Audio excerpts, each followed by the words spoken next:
Hey, what's going on, everybody? It's Dan, Moonshine, the Hillbilly Hellraiser. How you doing?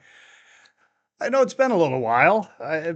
Probably like a month or so, roughly, since I've done a video. I mean, aside from the one I did recently with the Morton Red split unboxing. But anyhow, yeah, just been busy.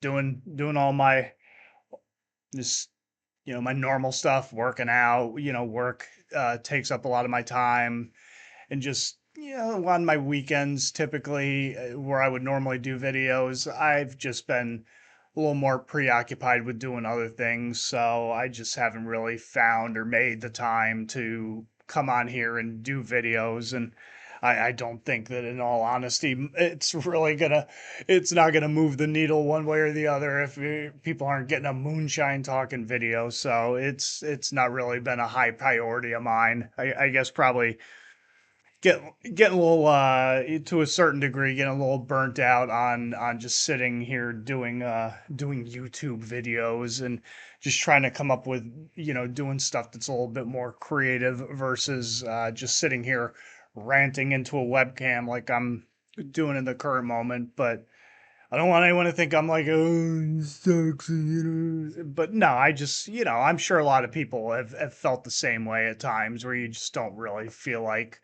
you don't feel obligated to do this. It's not a job, it's a hobby for most people. For the majority of people, it's a hobby. So it's not something that you have to come on here and feel obligated to do at any stretch of the imagination. But nonetheless, decided to do it today. Had some time to kill, so I said, what the hell?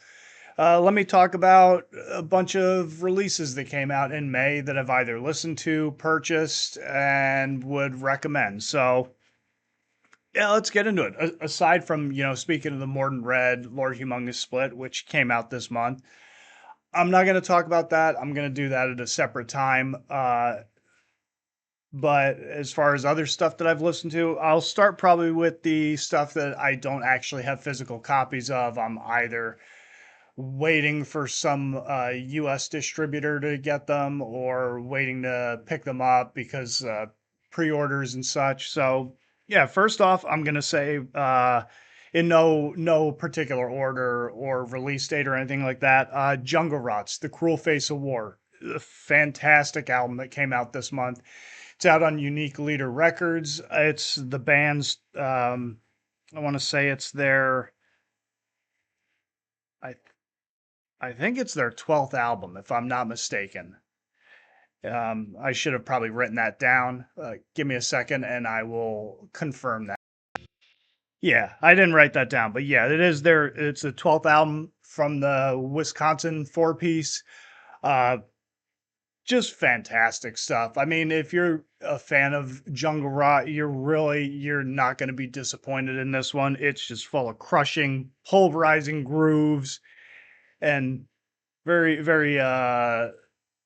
riff heavy, which is a lot of what they do. As far as songs that are really stand out to me, at least, Maniacal, Radicalized, Rot riffs are all really good, but the whole album's killer. So if you're looking for something that's like very meat and potatoes death metal stuff, then I would go check out the brand new Jungle Rot, Cruel Face of War. Next up is a band called Kandarian. They are a Costa Rican, I want to say, four piece. This is their full length debut. It's being put out simultaneously by Misako Unoho Records and Memento Mori. Memento Mori's handling the CDs, and Misako is doing the tapes and records.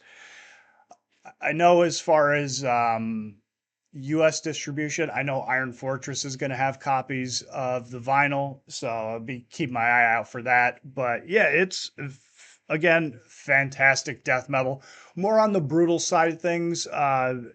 It's 7 songs, about 33 minutes of music.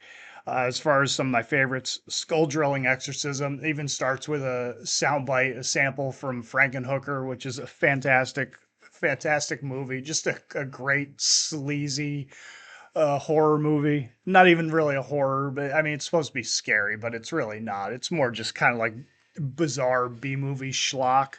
Altars and Ancestors was really good. But yeah, it's very much in the style of, I would say, like a Cannibal Corpse, or even I'm trying to think of like not so much Suffocation, because it doesn't have like that style of brutal death metal type of stuff. But I think if you're fans of either of those types of bands, or any of the more gorier types of death metal bands, then certainly check out Kandera.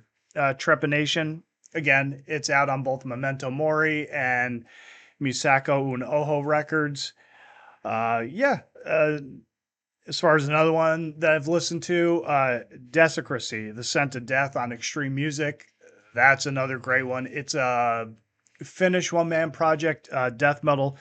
Definitely a bit more on the almost kind of veering towards the death doomy side of things. It's a lot more slow and plodding, mid tempo to slow, kind of like very chuggy riffs. It's very visceral. I think the Tommy Gronquist, if I'm saying that correctly. I'm probably not. I'm probably butchering the pronunciation. I don't speak Finnish, so there's that. But yeah, it's 8 songs, 43 minutes. As far as really good songs on it that I would recommend if you just want to sample it a little bit is Crypt Hymn, uh, Summoned with Necrolunar Telepathy. Just yeah, but the whole thing is really good. I mean, I ended up just kind of give you like the backstory and kind of give you something to laugh at a little bit. So I realized I have a Pandora subscription, and I sprung for the premium. So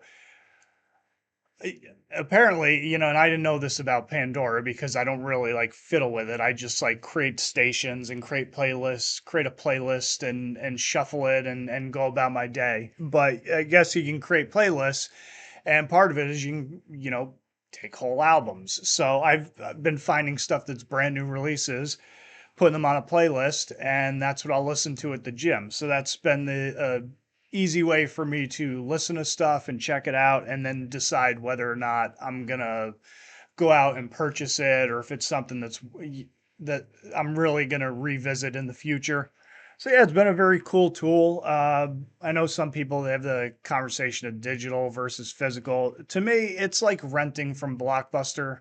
If any of you remember Blockbuster, it's the old glory days, but that's what it's like to me. You get to kind of rent the stuff, and then if you like it, or even just go into a movie, you go to the movie, watch it once, and if it's something that you really enjoy, you go out and purchase it in the future. And that's with a lot of stuff. It's been a good resource for me, especially as far as trying to find new releases and things like that, or even go into stuff that I really, discover stuff that's older that I really haven't been too familiar with in the past. But yeah, anyhow, so that's how I've been listening to a ton of stuff. So you're not going to hear a whole laundry list of all the things I've been listening to, because some's been good, some hasn't, others have been kind of like, it's all right, but really not worth like standing in the town square and telling everybody about it. The one that is the brand new Propane, Stone Cold Anger, which came out on Napalm Records. This is it's got 10 songs, about 33 minutes. I don't remember how they've put a lot of albums out. I didn't write down how many albums they put out. But and I really I'm not a huge Propane fan. I have Foul Taste of Freedom. Bought that back in the day when it first came out. Pound for Pound was all over like rock and metal radio and all over MTV. They had a couple other good songs on there. Foul Taste of Freedom, that's a really good song. I mentioned Blood on the Dance Floor at Nick from Thralls of Metal. They did a review on it, and I had mentioned that was, that was a decent song, and he was like, "Oh, I don't know about that," which, that's why music is subjective.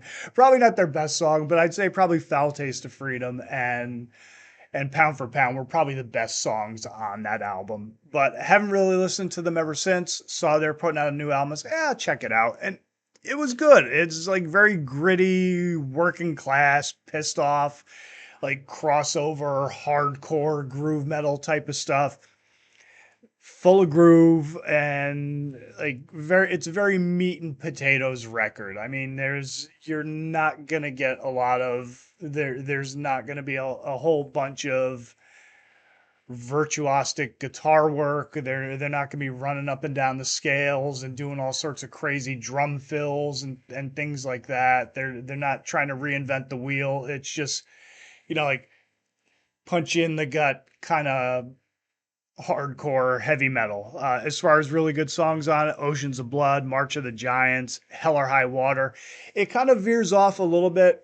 Like I remember Nick was saying something about like it kind of went on cruise control, which I get that. There's a couple points where it's like it kind of like you can see they kind of just went into, they just kind of put it in neutral, so to speak. I guess cruise control would be the best way to describe it. That really is a good way to describe the album. Where towards the middle, it kind of lulls, gets into a lull point, but then it picks up towards the tail end. So definitely another one that I'm probably going to pick up.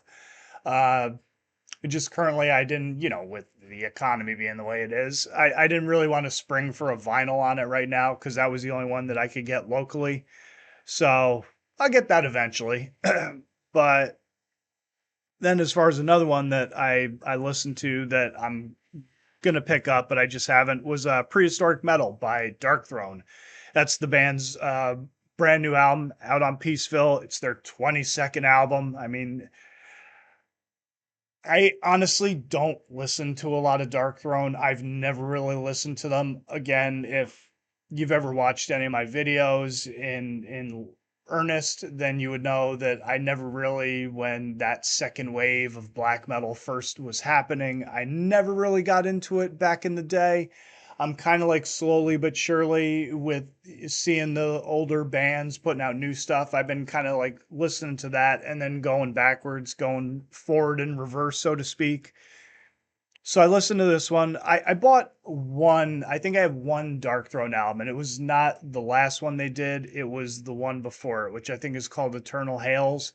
And I honestly, it's one of those where I couldn't tell you much about it. I've listened to it and that was about it. I can't say I've gone back to it maybe once since I purchased it. So it's one of those that it's just kind of sitting on my shelf. So I'll probably go check it out just to check it out and kind of refresh my memory on what it sounded like. I know I've seen videos where people have been making of having discussions about old Dark Throne versus current Dark Throne and are they the same band and so on and so forth. I went and listened to Blaze in the Northern Sky. It's certainly not this. So if that's what anyone was expecting, then I can't imagine. I could imagine they'd be disappointed. But I think if people who are longtime fans of it, they understand that the band has kind of gone through a metamorphosis over the years. I mean, 22 albums. I mean, you're going to do something to try and keep it fresh and unique and try to stay relevant in a manner of speaking. But overall, as somebody who doesn't really listen to Dark Throne, I enjoyed it. I really did. I like the title track. I like Siberian Thaw.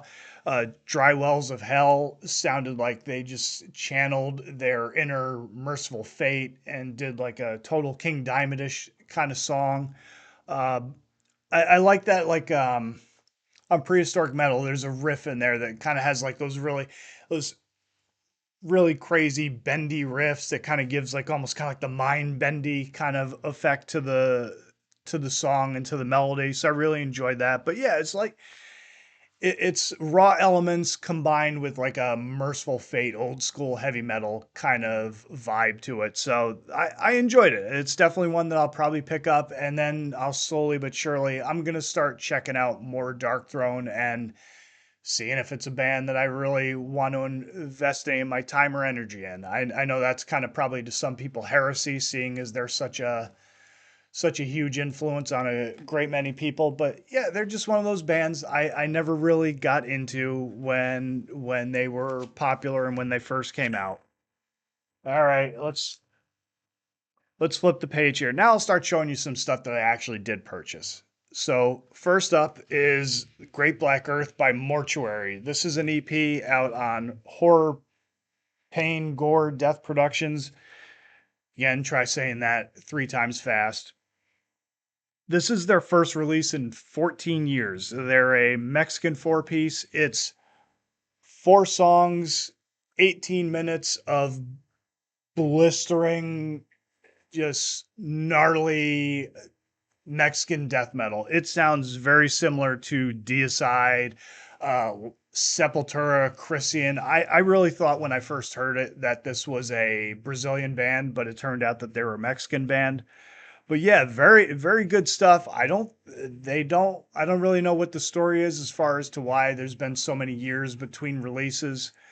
Um, I think the last full length they put out was in like 1995 or something. So I guess maybe, they're one of those bands that doesn't really, maybe they just don't have the time to commit to being in the band, or it hasn't been lucrative enough for them to do stuff on a full-time basis. But this was fantastic. I mean, again, it's 4 songs, so I'm not really gonna tell you that one was better over the other, but they're all really good. And I would check it out if you like that old school kind of death metal, then I would certainly check it out. On one of the videos I did, I can't remember which one it was. I played it as some background music.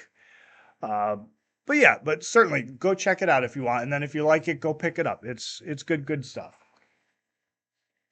And next up is the eighth and potentially final album from At the Gates, The Ghost of a Future Dead. This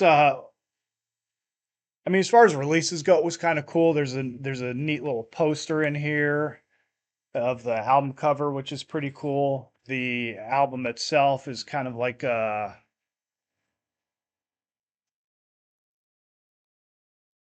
like a sea blue color going on, but it's 12 songs, about 42 minutes of music. It is sadly Thomas Lindberg's last one. He passed away from cancer uh, after I always say it's kind of like my gallows humor, but I was thinking like Norm Macdonald when they talk about, when people die of cancer, they always say they lost the battle with cancer. And it's, well, they took the cancer with them. Shouldn't they call it a stalemate? And that's, I don't know. Sometimes it's kind of what I think, but yeah, this is a great album. If you're familiar with At the Gates, this is killer Swedish melodic death metal. Very much they were at the forefront of that style when it was becoming very popular. I would say, as far as standout tracks, The Unfathomable, In Dark Distortion is really good. The whole album has got a very bleak, uh, bleak tempo. If you, especially when you listen to the lyrics, lots of allusions to death and like parasites and like viruses and stuff like that, and just things, lots of where you can tell like Thomas was really, he was trying to like expel a lot of his thoughts, probably due to the fact that he was battling cancer, and I think he even had throat cancer, which is just horrible. I mean, it's like I just think to myself like something like that's rotten. I mean, it's bad enough you get cancer, but then you're a vocalist in a band, you're a teacher, you use your voice for so many things, and this is the cancer that you get. I mean, the same thing happened with Bobby Heenan. He had like either tongue or throat cancer, and by the end, he was like his whole jaw was gone, and he couldn't speak, and it was just as brutal. And it's like, and that's the cancer that you got. The people that use their voice to either entertain or share their passion with the world, and that's that's life's cruel fate, I suppose. But anyhow, but going back to the album on a more happy note, yeah, this is definitely a very good album. I think it'll probably be high up on a lot of people's best of list for the year. Just fantastic stuff. I mean, if you like At the Gates, you're gonna love this one. It's a great album. And then finally, one that I think people have been sleeping on. I haven't really heard a lot of people talk about this one, but this is one that definitely should get a little bit more recognition from the metal community. This is Gone with the Devil by Yatheria. It is their debut on a major label. It's their third full-length release overall. We should kind of show you the album here. It's a very, very cool, they call it a red electric blue melt, if you can see that. Um, it was apparently limited to 300 copies, which I guess yay for me, I suppose. But they are a five-piece uh, black metal band from Greece. Kind of show you the band here. There's there's the band.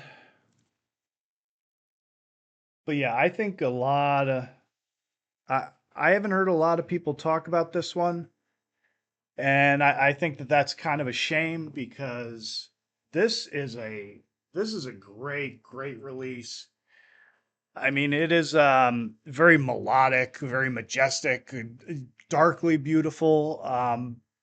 Jim Mutilator, he was in Varathron and Rotting Christ.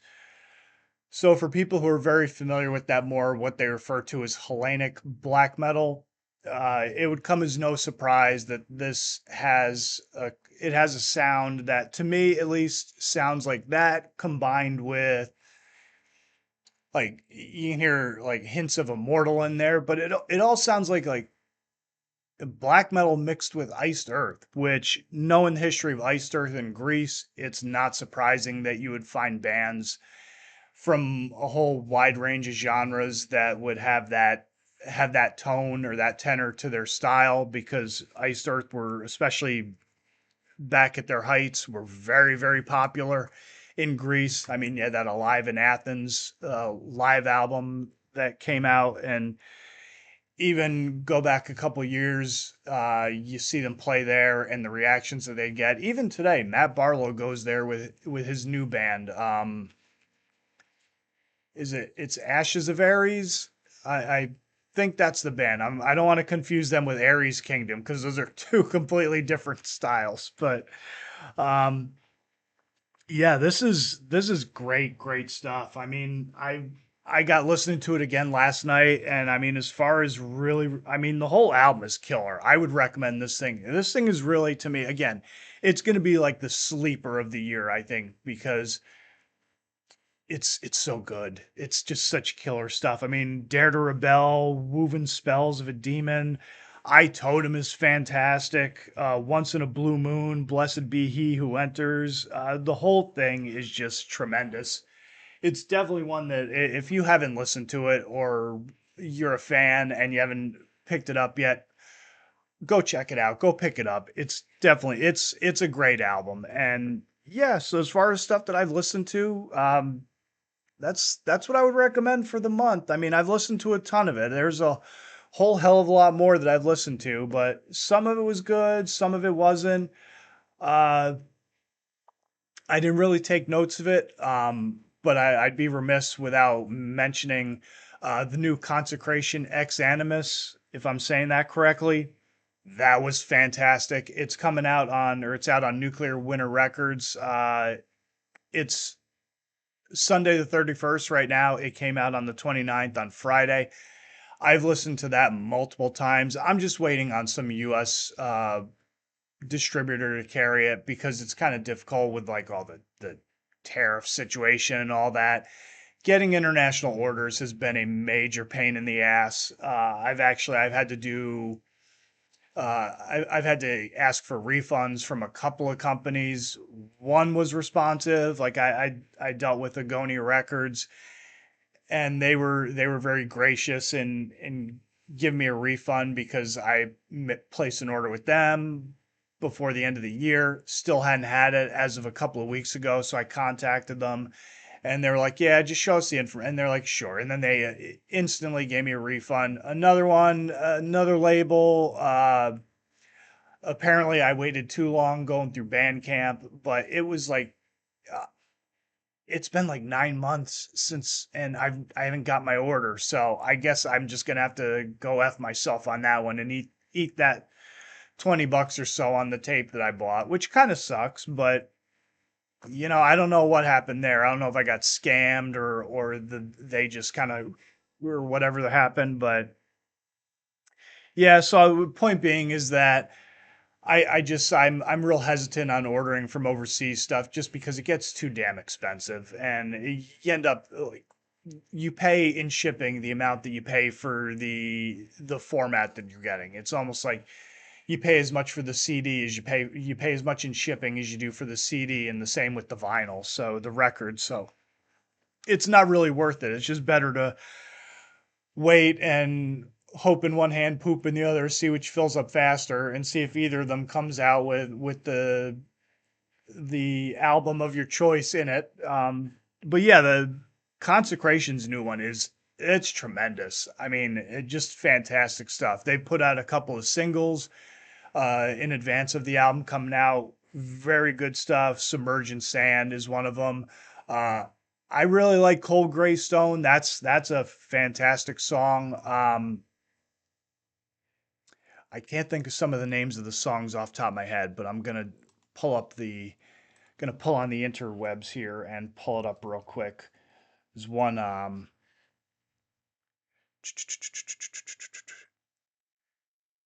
just point out a couple of songs. Uh, Domain of Despair is really good. The Bitterness of Grief, they just put out a lyric video for that. But overall, the whole thing is it's killer. I would highly recommend it. At the very least, going to check it out. But definitely purchase it if you can, if you're a fan of Death Doom. Uh, they have they've outdone themselves on this one. It's fantastic. If you're a fan of early My Dying Bride or Paradise Lost, this will definitely be right up your alley. But yeah, man. And then beyond that, I've listened to a ton of other stuff, but I would be here an hour and a half if I tried to go over most everything that I listened to. But yeah, and that's kind of what, as far as June, I know there's some stuff coming out, but I think off the top of my head, the only thing that's really like I'm anticipating is probably the new Chemist album that's coming out in a couple of weeks. That one I'm really looking forward to. There's a few others that are coming out that I'm gonna check out. But yeah, man, that's it. So that's what I got for you. Try and clock this in at under a half hour. So hopefully enjoyed it. Hope you go check out some of the albums I recommended. If you do, let me know what you think of them. If you've heard them, let me know what you thought of them. And if there's anything that you think I'm missing out on, then yeah, let me know. But anyhow, this has been Moonshine Talking. I'm Dan. Everybody, as always, stay sick, stay heavy, stay brutal. Always suck your chin upon impact. Don't forget to breathe. Have a good one. Take it easy. Keep headbanging, iron slanging, and I will catch you on the next video. Later.